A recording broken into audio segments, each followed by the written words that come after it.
So okay అన్న, మీరు నార్మల్గా ఇప్పుడు విరాజ్ డైరీ అనేది స్టార్ట్ చేశారు, ఆల్రెడీ ఫౌండేషన్ కూడా రెడీ అయిపోయింది, వర్క్ స్టార్ట్ అయిపోయాయి.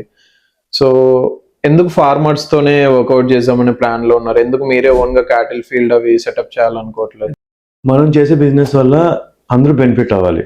లైక్ ఇప్పుడు ఫార్మర్స్ తరపు నుంచి కానీ మన తరపు నుంచి కానీ ఇప్పుడు క్యాటిల్స్ మనం పెంచి చేయగలం స్కోప్ చిన్నది ఉంటుంది.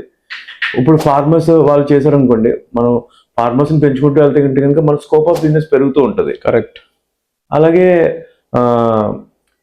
ఇప్పుడు వాళ్ళు హ్యాండిల్ చేసినంత ఈజీగా మనం హ్యాండిల్ చేయలేమని నా చిన్న ఒపీనియన్.